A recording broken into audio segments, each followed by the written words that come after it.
일제강점기에는 신문사에서 월급을 받으면서 연재소설의 사파를 많이 그렸어요. 신문사가 문학이나 미술의 울타리가 되어주었던 겁니다. 그들의 생계의 터전이 되어줬던 거죠. 소설이 신문 대중화라든지 부수 확장의 중요한 요소로 부상하면서 사파의 분량도 증가했습니다. 그렇게 해서 사파가라는 장르가 나오게 됩니다. 또 신문 만평이라는 새로운 분야가 개척되면서 기자, 문인, 화가 또는 사파가가 긴밀한 연관을 지니면서 대중에 다가서서 점차 나중에는 이제 분화되게 되죠. 그러다가 또 풍자 만화, 연재 만화, 자연히 신문에는 풍자가 필요하니까 이런 걸 해서 이제 만문이라는 말은 지금 생소한데 그때는 만문, 만필 이렇게 해서 가벼운 타치로 그림도 그리고 글도 쓰고 이렇게 했던 시절이 있었던 겁니다. 그 대중화의 폭을 기자, 문인, 화가 이 세 부류가 합쳐서 대중화를 더 선도하다가 또 다시 이제 분화를 하게 됩니다. 여기는 일제강점기 때에 사파를 전문으로 그리던 사람들인데 나중에는 유명한 우리나라의 원로 화가들입니다. 맨 왼쪽에 이상범, 청전 이상범입니다. 그 다음에 노수현, 심산 노수현, 그리고 이승만은 정치인 이승만이 아니고 또 다른 이름의 이승만입니다. 그리고 왼쪽에는 안석주, 아주 재주가 있는 화가입니다. 그리고 이제 오른쪽엔 파인 김동환, 시인입니다. 물론 이 사람은 사파를 그리는 사람은 아니지만은 어떤 때는 사파가의 소재가 되기도 합니다. 아주 참 귀한 사진입니다. 그 다음에 신문은 문학과 미술 발달의 필수적인 매체였습니다. 연재 소설의 사파를 곁들이면서 미술 기자가 탄생합니다. 또 안석주, 노수현, 이상범 그림 공부를 한 화가들이 신문사에 들어와 가지고 지면을 화려하게 꾸미면서 지면에 그 부드러운 감촉을 주면서 소설의 내용을 시각적으로 전달하는 역할을 맡았습니다. 연재 소설을 써서 보내면 화가들이 읽어보고 그걸 이제 그림으로 표현하는 거죠. 연재 만화, 시태를 풍자하는 만문, 만필, 특정 인물을 캐리케처로 그리는 그 글로 묘사하는 이런 글, 이런 것들이 대개 부류로 나눠볼 수가 있겠습니다. 광복 후에도 이들 사파가들은 독립적인 화가로 분화하여 나가기 전까지는 많은 그림을 그렸죠. 신소설에 사파가 등장합니다. 춘외춘, 이해조, 매일신보에 사파가 처음 등장하죠. 자, 이렇게 이제 춘외춘이라는 소설, 사파. 그냥 소설만 실리면 주목도가 아주 낮죠. 근데 이제 여기다가 사파를 하나씩 딱 집어넣으면 아주 많은 주목도가 생깁니다. 그 다음에 또 이제 안석주입니다. 안석주라고도 말하고 안석영이라고도 말하는데 그림이 아주 뭐라고 할까요? 몽환적으로 이렇게 그려서 보는 사람들로 하여금 글로 읽는 소설에다가 낭만적인 그 분위기를 넣어주는 사파를 그렸습니다. 첫 회, 마지막 회, 불꽃이라는 소설입니다. 또 이제 보면은 귀신탑이라든지 역시 안석영은 우리나라 신문 사파의 아주 선구자입니다. 그리고 딴 글도 많이 썼어요. 귀신탑의 마지막 회까지 195회입니다. 이렇게 이제 사파가 자리를 잡게 되고 그 다음에 화가 이승만입니다.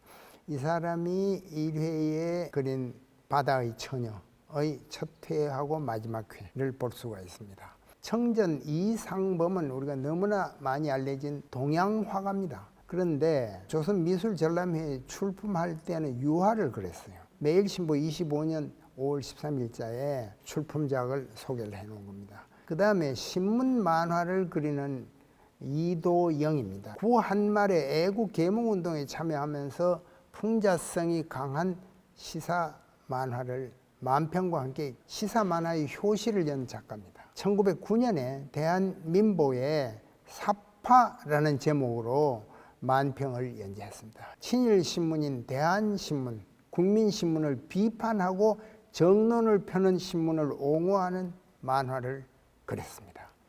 이거는 이제 이도영의 친필 글씨입니다. 우리 한말에 장지연 선생에게 보냈던 그런 편지입니다. 아주 그 한학 공부도 많이 했던 걸 우리가 알 수가 있고, 또 여기도 이제 장지연 선생에게 보냈던 친필 편지고, 경남일보사로 보낸 뭐 그런 편지도 있고 이렇습니다. 경남일보라는 거는 장지연 선생이 나중에 경남일보에 가서 주필을 했기 때문이죠.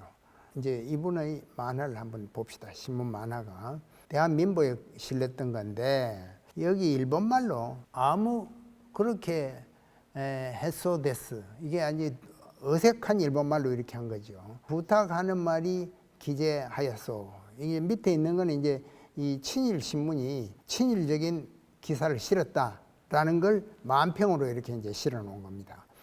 또 그 다음에도 못된 사공을 만나면 이런 꼴이 된다. 정치가들을 풍자한 거죠. 바다에 우리 일반 민중이 막 떠내려가고 이런 그 모습을 보여줍니다. 못된 사공을 만나면 이렇게 된다.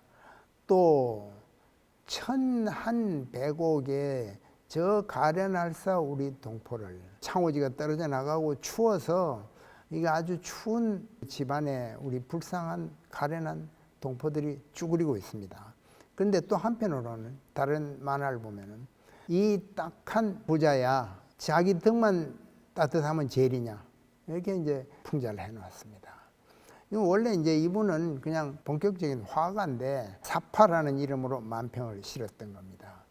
또 이제 여기는 친일 신문을 붓으로 응징하는 마보 기자입니다. 마보 기자라는 그때 그 친일 신문을 불렀던 우리 민족진영 신문의 마보, 마귀 같은 신문이다 해서 정론의 붓으로 엉덩이를 두드려 패는 장면입니다. 이런 이제 아주 초기적인 그 만평이죠.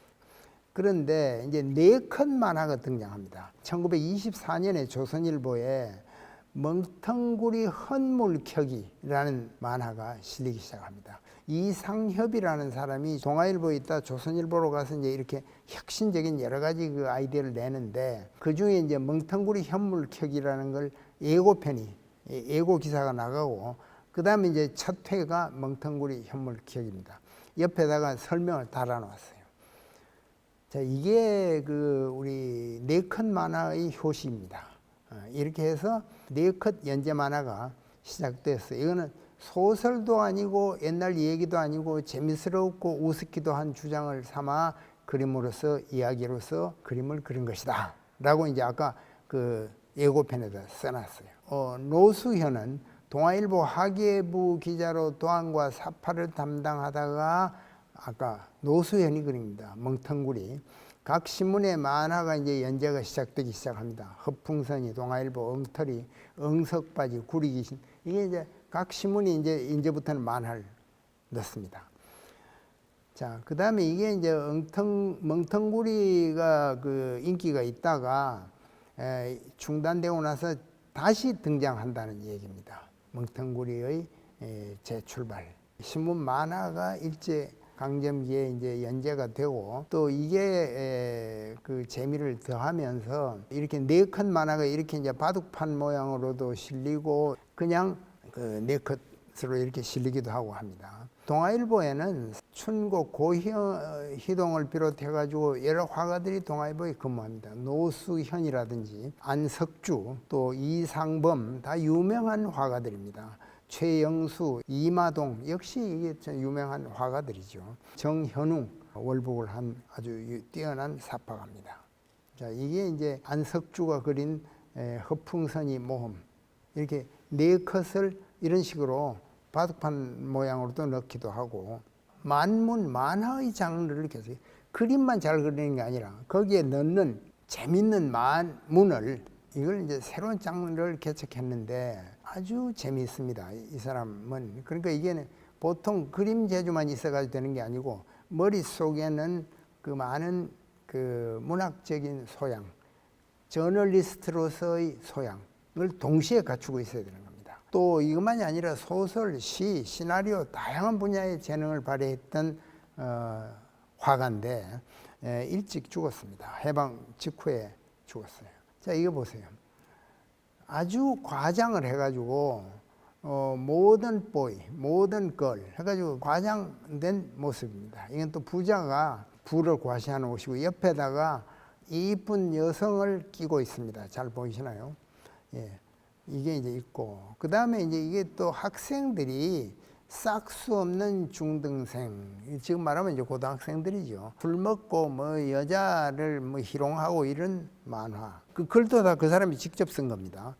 그 다음에 이게 또 유명한 그 그림이죠. 시계를 찾다는 걸 자랑하기 위해서 저렇게 이제 그 전차 손잡이를 잡고 또 한편에서는 이제 그 반지도 있고 이래가지고 이걸 자랑하느라고 크게 확대를 해놓은 겁니다. 모든 걸의 장신 운동입니다.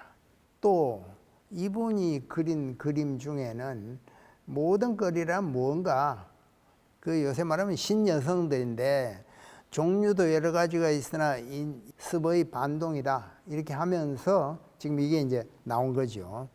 이것도 아주 멋있습니다.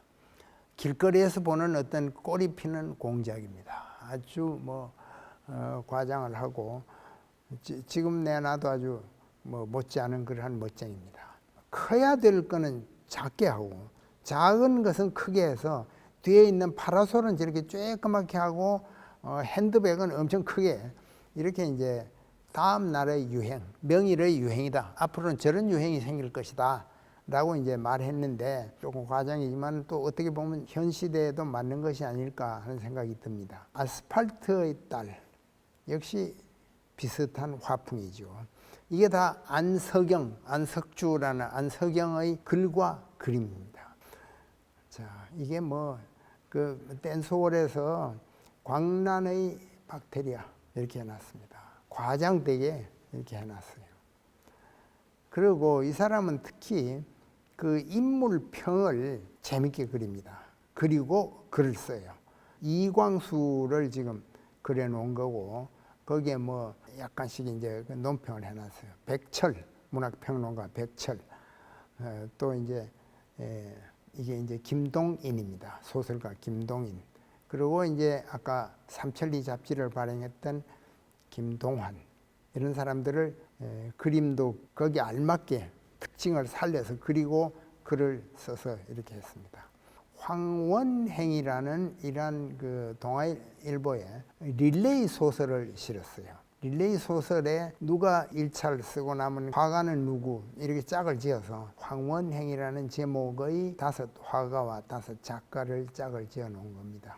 또 이제 한 가지가 카리카처를 그리고 거기다 글을 싣는 겁니다. 주요한의 사진이 나오고 다음에는 이은상이 나옵니다. 이게 금동이라고 쓴 글은 금동이라는 사람이 썼는데 이거는 그림은 이승만이 그린 그림입니다. 지면에 활력을 집어넣는 이런 역할을 하는 겁니다. 미술전람회, 조선미술전람회의 특선작으로 이상범의 귀향 이런 것들이 이제 입선됐다는 기사가 실려 있습니다. 이거는 정현웅이 그린 조선일보의 여성 잡지의 표지입니다. 정현웅은 신문 사파도 많이 그렸지만은 책 표지도 많이 그리고 잡지 표지에도 그림을 많이 그렸습니다. 아주 몽환적인 이러한 그 그림을 많이 그렸어요. 나중에 이 사람은 이제 북으로 가고 말았는데 6.25 때 북한에서도 상당한 그 대우를 받고 특히 그 강서 보분 벽화를 모사하는 그런 그림으로도 유명합니다. 자, 정현웅의 김동인이 지은 정열은 병인가라는 사파입니다. 아주 세련된 현대인의 모습이 사파로 나옵니다. 그 다음에 정현웅이 탁류라는 소설, 채만식의 소설, 그리고 이제 박명이라는 우리가 아는 시인 한용운의 소설에 이제 그림을 그립니다. 사파를 그립니다. 이게 정현웅입니다. 50년대가 되면서 이제 한참 건너뛰어가지고 본격적인 신문 4컷 만화가 등장합니다. 그 선구자가 고바우 영감입니다. 첫 회가 이렇게 돼 있죠. 고바우 영감 첫 회. 나중에는 이제 또 정치 풍자 이런 걸 많이 해가지고 청와대 그 당시 이승만 대통령 시절에 청와대의 경무대입니다. 그때 이름은 청와대가 아니고 거기에 변소 치는 그 사람을 풍자했다가 나중에 이제 재판까지 받아서 450원의 과태료를 물었던 그런 사건이 있습니다. 고바우는 그 고바우라는 이름을 가지고 영화도 만들고 사람들이 고바우 상점도 내고 뭐자고 했는데 고바우 영감은 나중에 조선일보로 갔다가 같은 이름으로 문화일보로 갔다가 하면서 그 시리얼 넘버는 그대로 동아일보에서 첫 회 시작했던 때로부터 그대로 이어졌습니다. 자, 여기까지 하겠습니다.